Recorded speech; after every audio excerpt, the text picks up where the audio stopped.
আমি আপনাকে ঠিক 1 ঘন্টা দিলাম, আপনি চটপট রেডি হয়নি। কোথায় যাব 1 ঘন্টা পরে রেডি হয়ে? এখনই যদি 12 বেরিয়ে যাই। কাকে ফোন করছে? বাড়িতে জানিয়ে দিচ্ছি যে আমরা তাড়াতাড়ি যাচ্ছি। মা ঠাম্মিকে জানানোর কোনো দরকার নেই, হঠাৎ করে গিয়ে না ওনাদেরকে সারপ্রাইজ দিয়ে দেবো, চমকে দেবো একটু। বাড়ি গিয়ে যদি দিদি আর কেশবের একবার সামনাসামনি হতে পারি, তাহলে আমার সব প্রশ্নের উত্তর পেয়ে যাব। আচ্ছা, রাস্তাঘাট আজকে এত ফাঁকা কেন? যা বৃষ্টি হচ্ছে, ফাঁকা তো থাকারই কথা। আর এমনিতেও যেই জামাইরা দুপুরবেলা অফিসে মুখ বুজে কাজ করতো, তারা তো এখন শ্বশুর বাড়িতে শাশুড়ির হাতের রান্না খাচ্ছে পেট পুরে। এতক্ষণে হয়তো কেশবও মায়ের হাতের রান্না খাচ্ছে। ওরা এসেছে কিনা সেটাও তো বুঝতে পারছি না, ফোন করে জানার উপায় নেই। আমি শুধু ভাবছি মা ঠাম্মি আমাদেরকে হঠাৎ করে দেখে কতটা চমকে যাবে। ভাগ্যিস আমার বস আজকে কলকাতার বাইরে চলে গেল। আর ওইভাবে পালানোর পর কেশব আর ওই বাড়িতে ঢুকেছে কিনা সেটাও তো বুঝতে পারছি না। কোন মুখেই বা ঢুকবে? কি ভাবছেন এত? আচ্ছা, কেউ আপনাকে ঠকালে আপনি তার সাথে কি করবেন? তুই বর্ষা আর বিয়ের মণ্ডপে আসবে না, তোকে বোকা বানিয়ে বর্ষা পালিয়েছে। কি? পাস্ট ইজ পাস্ট, কি হবে এসব মনে রেখে? ক্ষমা করে দেব। আর আপনি? আমি তো তাকে ছাড়বো না, অন্যায় আমি একদম সহ্য করতে পারি না। এইদিকে এইদিকে ওদিকে সেদিকে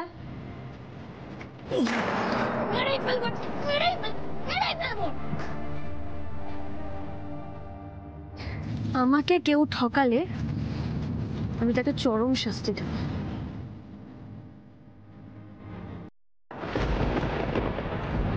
আমি তো প্রথমেই তোমাকে দেখতে পেয়েছিলাম, এখানে এসে দেখি ছোট বৌদি আর ছোটদা ভাই দাঁড়িয়ে আছে।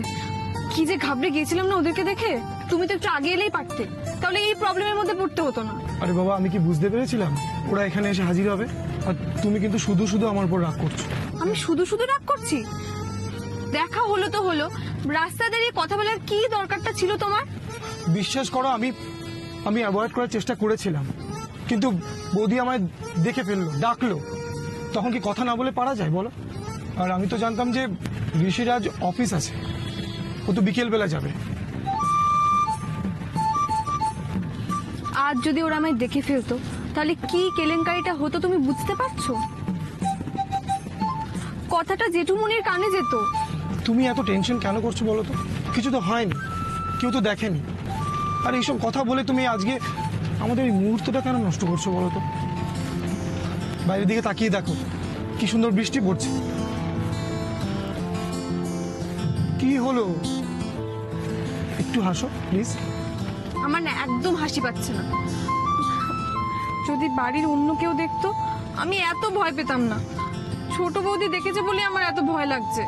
মানে বৌদি তো তোমার খুব ভালো বন্ধু, তাই না? আরে বন্ধু, ছোট বৌদি আমার খুব ভালো বন্ধু, কিন্তু তোমার সাথে যে বেরোবে এটা তো আমি বলিনি ছোট বৌদিকে। ছোট বৌদির যা বুদ্ধি, যদি কিছু একটা আন্দাজ করে ফেলে।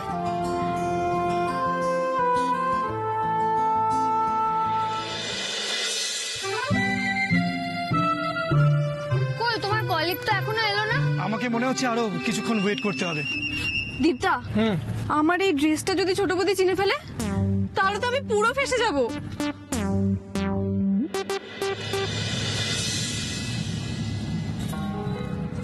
এরকম শাস্তি এর আগে কাউকে দিয়েছেন? অবশ্যই দিয়েছি, আর কিছু শাস্তি দেওয়া এখনো বাকিও রয়ে গেছে, সুযোগ পেলে আবার দেবো। বকুলের মনের মধ্যে কিছু একটা তো চলছে, কি সেটা?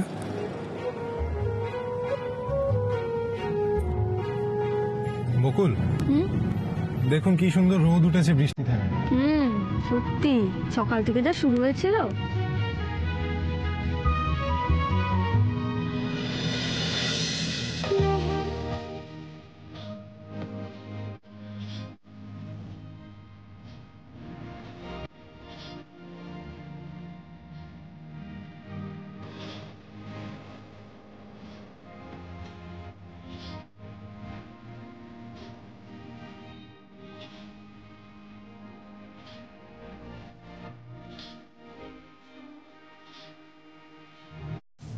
বেড়াতে বেরিয়ে এরকম বারবার সময় দেখতে নেই। ও, আপনার তো আবার সেই দূর সম্পর্কের আত্মীয়র আসার কথা, তাই না? হ্যাঁ। তাই আপনাকে এখন তাড়াতাড়ি বাড়ি পৌঁছতে হবে আমাকে, তাই এখন সময় দেখছেন আপনি। নেমন্তন্ন তো পরের কথা, মনে হচ্ছে সারা জীবন আপনার ড্রাইভারি করেই কাটাতে হবে আমাকে।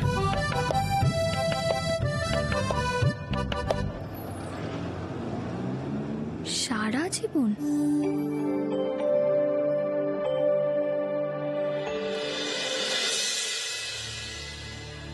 আমি তোমাদের সাথে অনেক খারাপ ব্যবহার করেছি মা। জানি হয়তো তোমরা কেউ আমার কথা বিশ্বাস করছো না, কিন্তু আজ আমি মন থেকে তোমাদের সবার কাছে ক্ষমা চাইছি, বিশ্বাস করো। এই তো আমার যোগ্য বউয়ের মতো কথা বলছে বর্ষা। বাহ, কি সুন্দর অভিনয়। বর্ষা, তুই ক্ষমা চাইলি তো, এইসব কথা ছাড় না, এখন বাদ দে। না মা, আজ অন্তত আমাকে বলতে দাও। দেখো, আমি তোমাদের সাথে যে খারাপ ব্যবহারটা করেছি, চাইলে তোমরাও আমার সঙ্গে সেই একই ব্যবহার করতে পারতে, কিন্তু তোমরা সেটা না করে আমাকে আর কেশবকে জামাই ষষ্ঠীতে নেমন্তন্ন করেছো। তার জন্য সত্যিই আমি কৃতজ্ঞ। বর্ষা, তোর কষ্টটা আমি বুঝি মা। কি গো টুম্পা মাসি, তুমি এখনো আমার উপর রাগ করে থাকবে? আমি জানি আমি তোমার সঙ্গেও অনেক অনেক খারাপ ব্যবহার করেছি, আমাকে ক্ষমা করে দাও প্লিজ। কি হলো রে বাবা, কালকেই তো এর অন্য রূপ দেখলাম। তোমাদের কোনোদিন তো কিছু দিতে পারিনি, তাই আজ তোমাদের জন্য কিছু উপহার এনেছি। এই নাও টুম্পা মাসি, এটা তোমার জন্য। মা, আমি বকুলের জন্য কিছু উপহার এনেছি, দেখো। ও মা, কি সুন্দর হয়েছে। মা দেখুন। আজ অনেকদিন পর এই বাড়িতে এসে তোমাদের সবার সাথে আমার মনের কথা শেয়ার করতে পেরে আমার অনেকটা হালকা লাগছে, জানো তো, অনেকটা।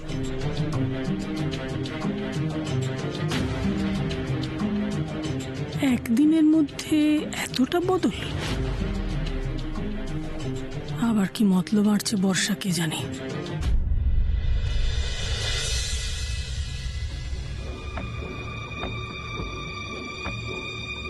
ঠাম্মি, আমি বলেছিলাম না যে গয়নাটা হারিয়ে যাওয়াতে আপনার নাতনির মনটা কিরকম খারাপ হয়ে গিয়েছিল। সারা দিন মুখ কালো করে রেখেছিল। আমি তো ভেবেছিলাম যে সেদিনই গয়নাটা ওকে ফেরত পাইয়ে দেব, কিন্তু বাচ্চাটাকে নিয়ে যা হলো। আর তাছাড়া যেভাবে বাড়ি থেকে বেরিয়ে গেলাম, আর ওই মায়ের অনুমতিপত্র আর পরিচয়পত্রটা তো নেওয়া হলো না, তাই ভাবছিলাম আজ কি কোনোভাবে ওটা আজ কি? আজ যদি ওগুলো পেতাম তাহলে কালকেই থানা থেকে গয়নাগুলো ছাড়িয়ে নিতে পারতাম। না না, আজ কি করে হবে? সেদিন তুমি ওইভাবে চলে গেলে, তারপর আমরা তো আর ওটা ফটোকপি করে রাখিনি, আর নানা রকম ভাবনা চিন্তায় থাকি, বুঝতেই তো পারছো। ও মা, তাতে কি হয়েছে ঠাম্মি? আমি তো আপনার বাড়ির ছেলের মতোই। আমি ওগুলোকে ফটোকপি করে আনবো, আপনি অরিজিনালটা আমাকে দিয়ে দিন, আমি এক্ষুনি নিয়ে চলে আসবো, অসুবিধা নেই। মা, বলছি ওটা তো তোমার বিয়ের গয়না, তুমি তো জানো ওটা আমার কাছে অমূল্য। বলছি ও যেটা চাইছে দিয়ে দাও না মা, ওই ফটোকপি করিয়ে আনুক। হ্যাঁ, যা চাইছে দিয়ে দাও না বৌমা।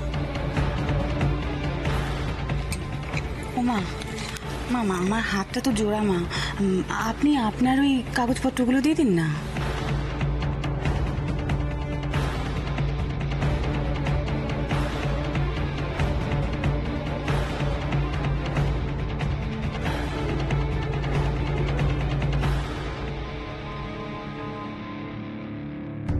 ও, এই কারণে বর্ষা আর কেশব এসে অবধি এত ভালো ব্যবহার করছে।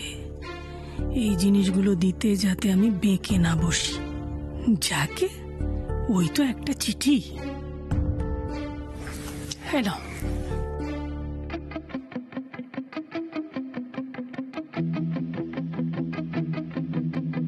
কেশব, যাও ফটোকপি করিয়ে আনো, তারপর গরম গরম লুচি খাবে, বুঝলে? ঠিক আছে, কতক্ষণ আর লাগবে? কাছেই তো যাবো আর আসবো। আমি দেখছি, দাঁড়াও।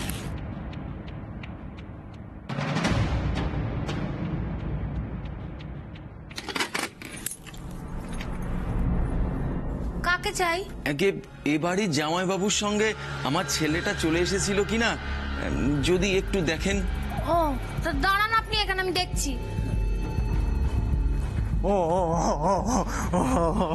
ভালো আছেন জামাইবাবু? ছেলেটা আপনারে বড় জ্বালায়। জানেন মা জননী, এই জামাইবাবুর জন্যই তো সেদিন আমার ছেলেটা প্রাণে বেঁচে গিয়েছিল। হ্যাঁ, দেখুন দেখুন দেখুন দেখুন ওনার কেমন ন্যাওটা হয়ে গিয়েছে। নাহলে দেখুন আজ জামাই ষষ্ঠীর দিন কেমন ওনার সঙ্গে চলে এসেছে। আরে আরে আয় আয় আয় আয় চল চল চল বাড়ি চল, বাড়ি চল, বাড়ি চল, বাড়ি চল, চল চল চল চল চল। যান, আপনার চিন্তা করবেন না, আমি ওনাকে একটু এগিয়ে দিয়ে আসছি। ঠিক আছে, দরজাটা বন্ধ করে দিলাম। ওটা আমি, চলো আমরা ভিতরে গিয়ে বসি। ও মনে হয় ফটোকপি করিয়ে তারপরে আসবে। চলো চলো চলো, এসো টুম্পা মাসি। যাও, তোমার কাজ হয়ে গেছে। বাকি টাকাটা বাবু? ও টাকা তো দিতেই হবে। হ্যাঁ, আর 2000 লাগবে বাবু, এতে পোষাবে না। আরো 2000 না? দুটো মিথ্যে কথা বলার জন্য 2000 টাকা? আমি তো এত মিথ্যে কথা বলছি, কেউ টাকা দেয় না। শোনো, এই বাচ্চাটাকে নিয়ে এলাকা থেকে একদম চম্পট মারবে, ঠিক আছে? আচ্ছা। বাচ্চাটাকে আর তোমাকে যেন এখানে কেউ দেখতে না পায়, ঠিক আছে? ঠিক আছে, চল চল, কেটে আসি বাবু। চল চল চল। বাস, কাজটা প্রায় মিটেই এসেছে। এবার বকুল আসার আগে বাকি কাজটা সেরে ফেলতে পারলেই।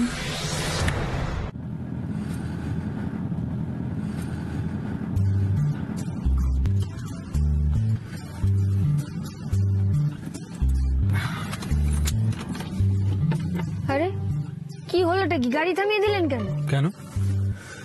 আপনি দেখতে পাচ্ছেন না? কি দেখবো? আশ্চর্য তো, আপনি কিন্তু এবার ইচ্ছে করে আমাকে জ্বালাচ্ছেন, জানেন তো? আপনার মনটা ভালো করার চেষ্টা করছি। হ্যাঁ। ওই দেখুন। কি? ওই তো পেয়ারা? আপনার পছন্দের জিনিস আপনি না দেখতে পেয়েই চলে যাচ্ছিলেন। হ্যাঁ, সে তো আমি অন্য একটা কথা ভাবছিলাম তো। সে তো বুঝতেই পারছি, তখন থেকে মুখটা গোমড়া করে বসে আছেন আপনি। তাই আমি ভাবছিলাম যে কি করি যাতে আপনার মুখে একটু হাসি ফোটে। ফুল দিলে যদি রেগে যান, তাই আপনার প্রিয় ফলটা দেওয়ারই সিদ্ধান্ত নিলাম। আচ্ছা, আমি না আপনার মতো ওরকম একটুতেই রেগে যাই না। সে যান না, তবে একবার যদি রেগে যান খুব সহজে ঠান্ডাও হন না আপনি। এই আপনি চলুন তো, চলুন চলুন, আমার প্রিয় ফল দিয়ে আমাকে ঠান্ডা করবেন। চলুন চলুন চলুন চলুন।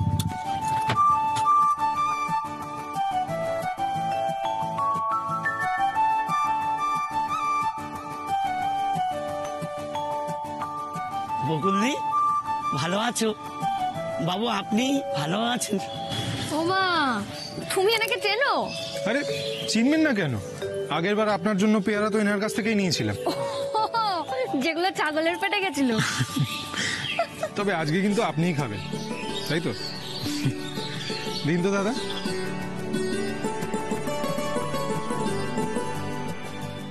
জানো বকুলদি, বাবুর সাথে না 5টা পেয়ারা নিয়ে 500 টাকা দিয়েছিলেন। 500?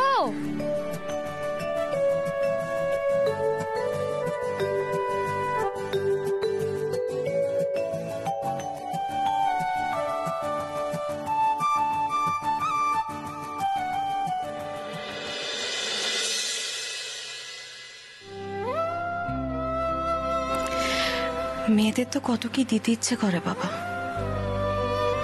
কিন্তু সামর্থ্য নেই তো। আমার যা গয়নাগাটি ছিল তুই মেয়েকে বিয়েতে দিয়ে দিয়েছি। এখন সম্বল বলতে মায়ের নামে এই বাড়িটা, আর তো কিছু নেই। ও, তাহলে এই বাড়িটা বুড়ির নামে? বেশ, হ্যাঁ, বুড়ির আইডেন্টিটি কার্ডের কপিটা পেয়ে তার মানে ভালোই হলো তোর কুনাল। এবার ছক করে শুধু বুড়ির সইটা আদায় করতে হবে, ব্যাস।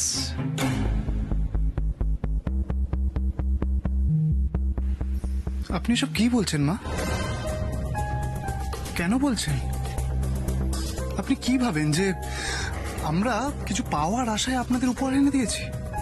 যদি ভেবে থাকেন এটা, তাহলে কিন্তু বলবো খুব ভুল ভেবেছেন আপনি। না না বাবা, আমি ওসব ভেবে কিছু বলিনি। না মা, মানছি মানুষ মাত্রই লোভ হয়, সেই লোভ আমারও আছে। তবে আমার লোভটা হলো আপনাদের স্নেহ আর আশীর্বাদের।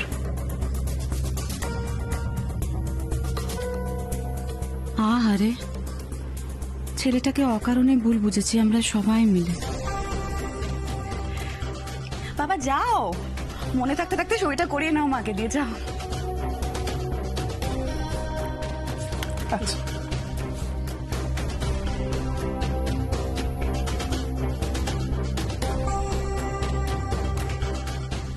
ঠাম্মি, এই নিচে একটা সই করতে হবে আপনাকে, আর এখানেও একটা সই করতে হবে। সব কিছুতে দুটো করে কপি চাই। আর এই হচ্ছে চিঠিটা, একবার পড়ে নিন। নিজের জিনিস নেবেন তাও কত ঝামেলা। সত্যি আজকাল কি দিনকাল পড়েছে। উফ।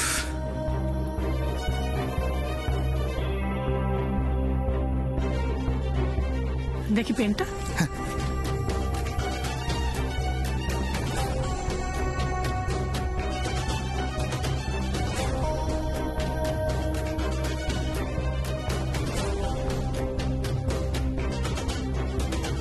এইখানটা।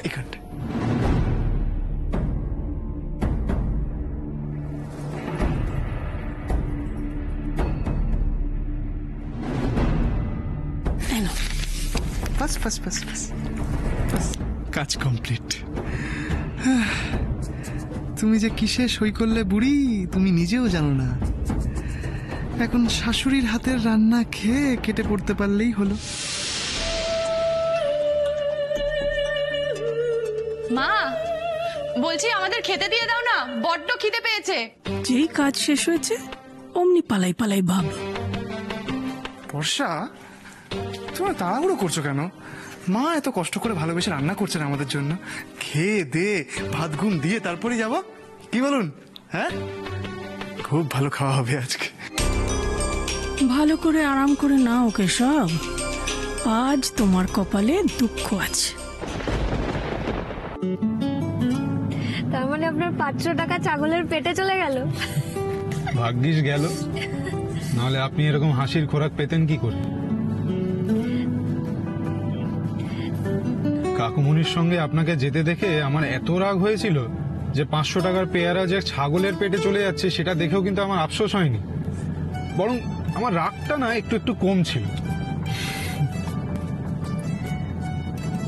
আপনি বড্ড ইমোশনাল, খুব সহজেই আপনাকে কষ্ট দিতে পারবে কেউ, ঠকাতেও পারবে।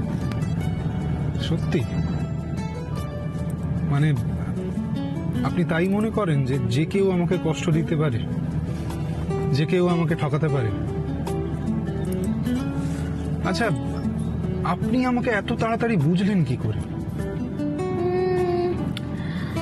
আপনাকে বোঝা না ওই 2-3 মিনিটের কাজ। আমাকে বোঝা এতটাই সহজ? আচ্ছা শুনুন, এসব কথা এখন থাক, আমাদের ওদিকে দেরি হয়ে যাচ্ছে, তাড়াতাড়ি চলুন। আরে আবার কি হলো? স্পিড তো বাড়িয়েই দিয়েছি। আপনি নিশ্চিন্তে থাকুন, আপনার আত্মীয়র সঙ্গে আপনার দেখা হবে। মুডটা ঠিক করুন। উনি বোধহয় ভাবছেন ওখানে গিয়ে বর্ষার সঙ্গে দেখা হলে আমি কিভাবে রিয়াক্ট করব। বোধহয় অস্বস্তি বোধ করছেন। আচ্ছা, আপনি যদি বলেন তাহলে আমি আপনাকে বাড়িতে নামিয়ে একটু সাইডটা ঘুরে আসবো, সন্ধ্যাবেলা চলে আসবো। তারপরে উনি বোধহয় দিদিকে এড়িয়ে যেতে চাইছেন। তো এখন আমি এগুলো কেন ভাবছি? এসব নিয়ে ভাবতে আমার ভালো লাগছে না। আমি ভাবছি ওই কেশবের কথা, সেটা ওনাকে কি করে বোঝাই। আপনার যেটা ভালো বলে মনে হয় সেটাই